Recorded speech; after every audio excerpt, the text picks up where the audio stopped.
y justamente estamos en comunicación con Ignacio Rodríguez. Él es licenciado en Psicología, es integrante del Instituto Masculinidades y Cambio Social de Rosario, y con él vamos a pedirle que nos ayude a pensar algunas de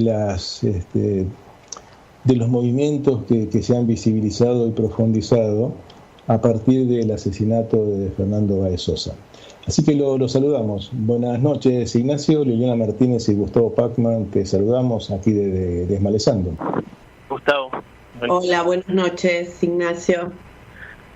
Bueno, Ignacio, estamos hablando de esto hace un ratito con Liliana y en relación con el asesinato de Fernando Báez Sosa hace ya 3 años, a partir de ahí se visibilizaron los intentos por ir profundizando más en todo este fenómeno en donde encontramos situaciones de violencia asociadas a los deportes, puntualmente en el rugby, pero también con otros deportes, y las masculinidades implicadas en estos procesos.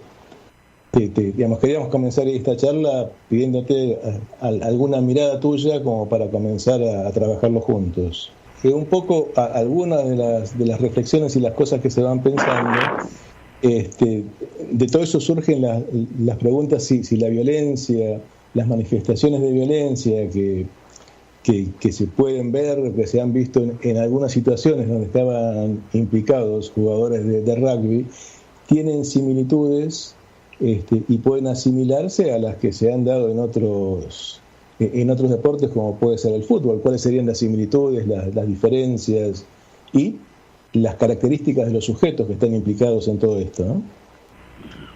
Sí, más allá de las características particulares de los sujetos por ser jugadores de rugby, me parece que tiene que ver con poder hacer una interpelación de una índole más social, ¿no? Con respecto a cómo nos construimos como varones en este proceso cultural, educativo y familiar, en donde ponen determinadas expectativas o mandatos con respecto a los varones y sobre todo en el espacio donde los varones nos socializamos, como puede ser el rugby, como otros deportes. Si hay una diferencia entre rugby y otros deportes es el contexto físico, ¿no? Entonces el uso de la fuerza es mucho más evidente y también tiene las posibilidades de generar daño, pero el rugby en sí, sus reglas no promueven ningún tipo de violencia, ¿no? Más allá de la violencia abocada al tiempo que dura un partido de rugby. No, claro. Ahora uno piensa que tal vez haya allí también a atravesamientos de clase, ¿no? En cómo no cómo se construyen las masculinidades, sino cómo hay toda una situación donde se considera el reforzamiento de las masculinidades a partir de situaciones particulares, ¿no? Y en el caso del rugby, por ahí tiene que ver, con el uso del poder, con las formas de reivindicación de cierta masculinidad, con las diferencias de clases, ¿no? Tengo entendido que en el rugby también hay estructuras, ¿no? Entre, por lo menos por ahí ahora están más licuadas, pero en algún momento los que eran llamados los chetos y los otros recién llegados al rugby que seguramente sufrían parte de esa discriminación. En el fútbol yo no sé si esto es exactamente igual o hay diferencias, ¿no? En cómo se juegan estas cuestiones. Este caso de trascendencia pública, como fue el de Fernando Báez, se prohibieron todo tipo de ritual de bautismo dentro del rugby, ¿no? Y dentro de los rituales de bautismo hay de diferente intensidad y de diferente gravedad, pero todos encarnan una forma de violencia, en esto que vos decís, ¿no? Sí. ¿Se me escuchó bien? Sí, perfecto. Me parece, digamos, dentro de lo que uno viene estudiando, trabajando con las masculinidades, lo que me parece que es interesante es no extranjerizar, ¿no? la violencia de los rugby. Bueno, o es el deporte o son como varón se corre y se pone de la otra vereda. Parece que lo interesante es ver cómo todos hemos sido atravesados por estos modos de violencia que de alguna u otra manera es esto, hacerse fuerte a costa de resistir cualquier tipo de humillación. y eso existe en el rugby, en las fuerzas de seguridad y en otros deportes también. Digamos, no es específico del rugby. Por ahí aparece como en el rugby como algo más paradigmático o queda como, digamos, representado por esta situación en esto de la nominación de los rugbyers, pero es interesante como correr el tema de hacer como una cuestión ahí binaria, ¿no? Los rugbyers y los otros, digo, me parece esto que vos planteás, digo, para pensarlo, y venís trabajando este asunto de las masculinidades y los roles, las representaciones, la violencia, ese lugar, digamos, absolutamente alienado a esas modalidades. No sé si querés contarnos un poco tu experiencia en este trabajo. Sí, nosotros, bueno, dentro del instituto venimos con talleres de sensibilización y reflexión en torno a las masculinidades, pero con grupos de varones, ¿no? Como para poder visibilizar ahí y generar un espacio de mayor involucramiento de los varones en que algo tenemos que ver con esta reproducción de las violencias. A veces no por ejercerlas, sino por silenciarlas, ¿no? Y somos cómplices desde el silencio. Uno no quiere intervenir con el amigo violento, o no quiere dejar de pertenecer a un grupo y entonces justifica o silencia determinadas violencias que a veces no son de este grado. Eso es lo que quiero como que queden claro, que a veces no son de este extremo, pero las microviolencias en las cuales nos solidarizamos los varones empiezan a generar el caldo de cultivo para que estas cosas sean emergentes sociales que hay que poner a debatir. En ese sentido digo que el trabajo con varones tiene que ver con generar espacios de reflexión donde los varones hablen de cómo se sienten, de cómo están. Es algo que entre grupos de amigos terminemos haciendo, ¿no? Terminamos apelando a los discursos comunes o a los sentidos comunes de fútbol, mujeres, autos o política, pero pocas veces los varones nos agrupamos para hablar de cómo nos sentimos. Y un poco romper eso es para aportar a la sensibilidad, a la empatía y al trato igualitario, ya sea entre varones como entre varones y mujeres o varones y disidencias. Tal cual, y cómo se padece ese lugar, ¿no? Porque digo, me parece que es interesante también ver esta cuestión de qué implica ese lugar. Te quería preguntar, este trabajo en los talleres, vinculado con el tema de pensar acerca de las masculinidades y, bueno, en su diversidad, ¿no? Tiene que ver con demandas que son, digamos, espontáneas de querer pensar esto, tiene que ver con cuestiones judiciales, ¿cómo se tramitan esos espacios?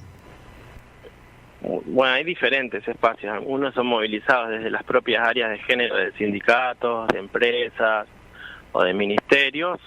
Otros grupos de varones son con varones que han recibido una denuncia penal o civil por haber ejercido violencia de género, y también están los varones que voluntariamente se acercan, porque voluntariamente lo decimos, ¿no? Pero están en un nivel extremo no sé, de un rompimiento de pareja o de haber reconocido un grado de violencia que, digamos, que implica que quieran asistir a estos espacios para repensar su situación. Pero el abanico de varones que llega a estos espacios es múltiple, y a veces esa demanda de alguna institución o de alguna secretaría de género, y a veces esa demanda del Poder Judicial, bueno, sobre todo acá en Rosario, que trabajo en la Secretaría de Género de acá de la municipalidad.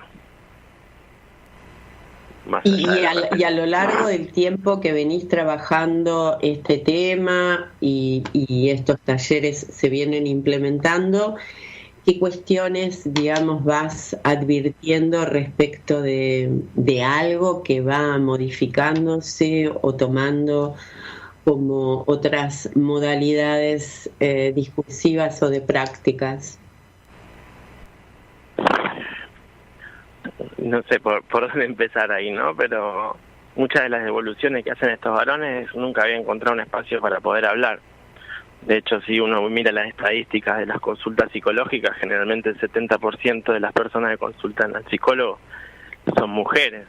Digamos, en ese sentido es como, digamos, que ellos encuentren un espacio para poder hablar de lo que sienten, ya rompe uno de los mandatos, que es este mandato de la autosuficiencia y de la fortaleza, y es que acepten sus propias vulnerabilidades, y desde ahí generar lugares o espacios de mayor empatía, ¿no? Porque dentro de lo que construimos como mandato de masculinidad, el ser fuerte, el ser razonante, el ser proveedor, el ser autosuficiente, no está todo lo que toda vulnerabilidad es vista como debilidad, ¿no? En esta socialización de los varones. Entonces todos estamos queriendo ocultar esa vulnerabilidad a costa de un montón de sufrimiento o padecimiento de los propios varones y de nosotros, me incluyo, ¿no? Entonces generar un espacio donde puedan conectarse con otra sensibilidad y empieza a abrir una puerta a pensarse en diferentes roles, como padre, en la crianza, en las tareas de cuidado, en las tareas domésticas.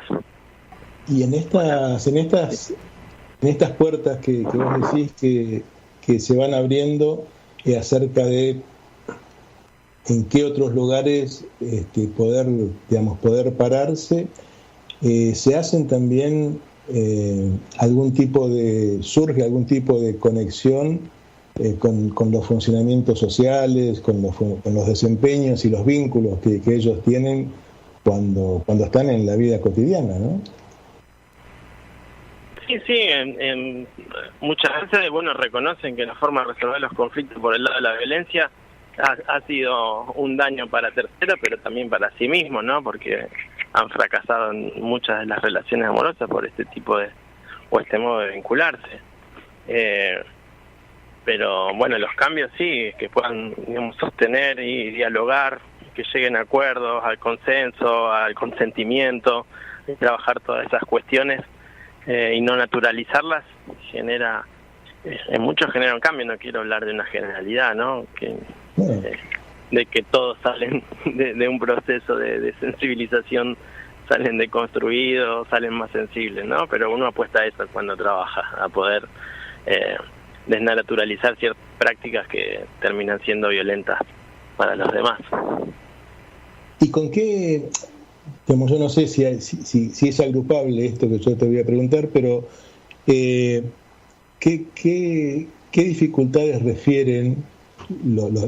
surgen en los diferentes grupos para poder empezar a hacer estos cambios que se proponen o que empiezan a ver como necesarios? Lo primero, que ver también, con procesamiento, sin ánimo de generalizar, siempre hay muchas resistencias, sobre todo quienes vienen obligados, ¿no? Poniendo la culpa afuera generalmente, ¿no? Como ahora los derechos de las mujeres vulneran los nuestros, ahora la justicia siempre va en favor de la mujer, siempre aparece esta queja y este enojo, ¿no? Pero como a veces son procesos donde uno se toma el tiempo para que pasen del enojo a revisar otras cuestiones, pero como en todo proceso terapéutico, no quiero decir que esto está yendo en terapéutico, ¿no? Pero todo proceso empieza con la queja y ver la culpa en lo ajeno y no en lo propio, ¿no? Por eso digo, a nivel social también se puede pensar esto del crimen de Fernando, no condenemos solamente a estos 8 varones y creemos que está resuelto la violencia en la salida de los boliches, porque la violencia en la salida de los boliches es una práctica sumamente cotidiana. El tema es si queremos verla o no, y que esto tiene que ver con poder pensarnos como sociedad y pensarnos los varones como fuimos socializados, ¿no? En el uso de la violencia, en el uso y en el abuso. En el uso, el abuso y el significado, ¿no? El significado en términos de esto que veníamos hablando, ¿no? De masculinidad, de refuerzo bizarro de la masculinidad, ¿no?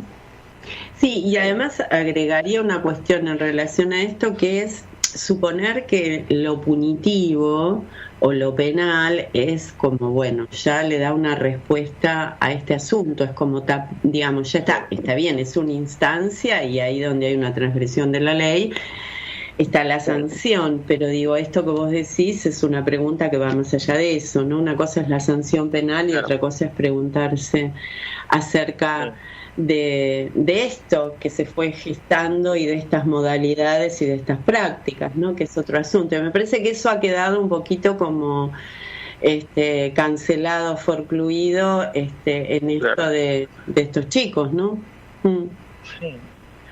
Bueno, por eso, de hecho, la sanción y el castigo lo que genera es tranquilidad, pero no transformación. Digamos, tranquilidad para el resto de la sociedad que encuentra ahí la monstruosidad, pero no se pregunta hacia adentro. Parece que por eso digo que estas cosas podrían, no solo para revisar el sistema punitivo, sino para revisar también cómo estos emergentes son parte de un proceso social en donde todos y todas estamos involucrados, ¿no? Sí. Por eso digo, no estamos hablando como que hemos progresado en un montón de cosas, pero a partir del caso de Fernando Báez se prohibieron los rituales de iniciación en el rugby. Antes no es que estaban permitidos ni escrito por una ley que había un rito de iniciación, pero estaba validado y legitimado por el silencio de los demás. O sea, se hacía. Todos saben que algunos derrapan el pelo, otros le muerden el cachete de la cola, bueno, un montón de prácticas violentas sobre el cuerpo. Sí. Y el funcionamiento de estos grupos con los que vos estás trabajando,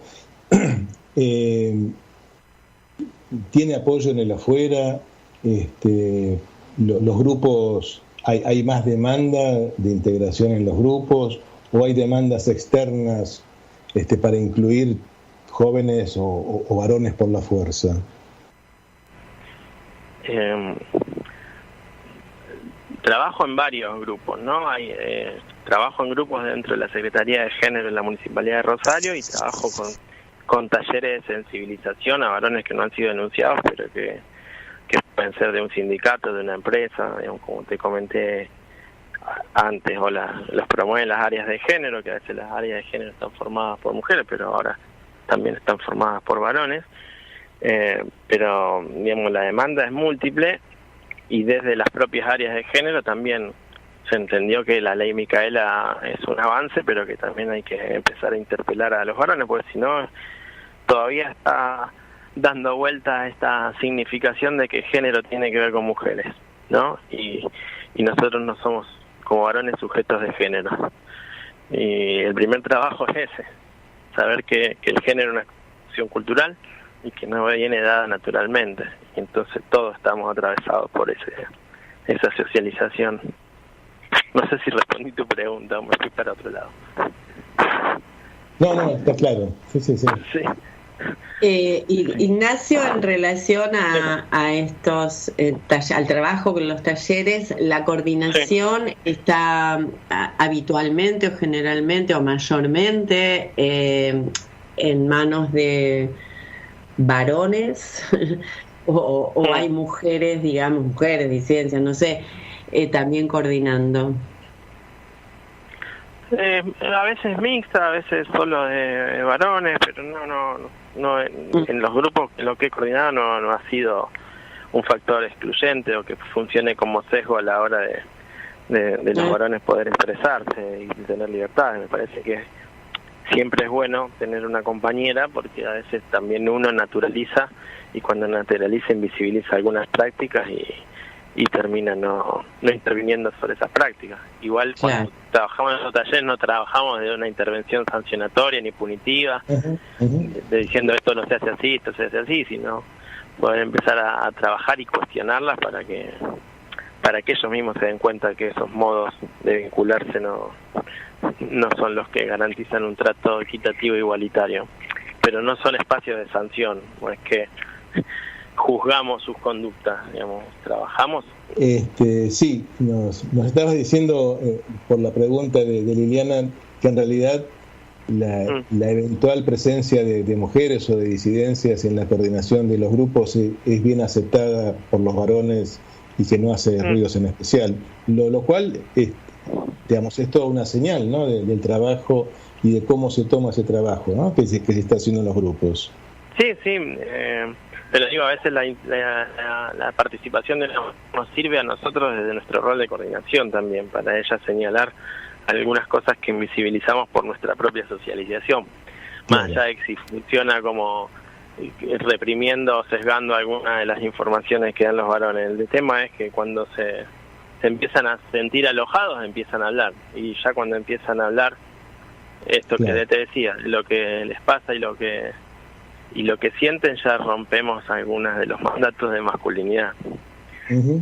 para después de ahí apostar a otra cosa, ¿no? Ese es como, hay que hacer el terreno fértil para después ayudarlos a reconocer otros mandatos.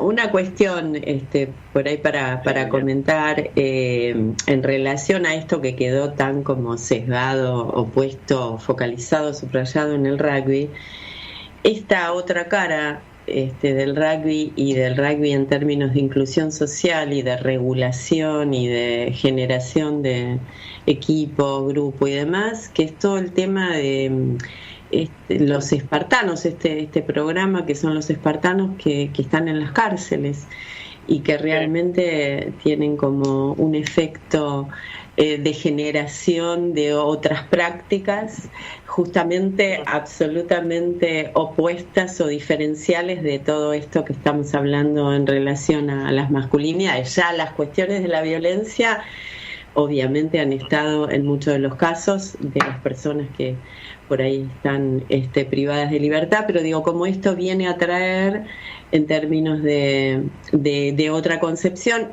en la cárcel y en el afuera, ¿no? Porque tiene como un proceso, digamos, de inclusión en el momento de la libertad también, digo, para pensar también como mirar desde otro lugar, ¿no? Sí, por eso, digamos, es correr el fosco de que sea el rugby, cualquier deporte grupal entre varones está atravesado por algún tipo de violencia, pero también el deporte también tiene un poder de inclusión social muy grande, y la experiencia de los espartanos en Buenos Aires, la experiencia de Mandela para pacificar todo un país, la experiencia, bueno, acá en Santa Fe existe una fundación que se llama Tercer Tiempo, también con esa finalidad. Hay herramientas del rugby que pacifican y socializan. El Tercer Tiempo es una herramienta del rugby que debería ser traspolada a los otros deportes, digamos, no es que el rugby solo fomenta violencia. Digamos, el rugby es un deporte grupal y está atravesado por esto igual que cualquier otro deporte. Sumado a la contextura física y al contacto que propone el deporte, bueno, está quien lo entiende mal y quien lo entiende bien, pero no es el rugby, digamos. Bueno, pues bárbaro, Ignacio, ya tenemos que ir cerrando. Te agradecemos mucho el tiempo que nos dedicaste para la charla, las ideas y las experiencias que fuiste transmitiendo, así que bueno, muchas gracias de nuevo, gracias por estar, ¿sí? Bueno, gracias Gustavo, gracias Liliana.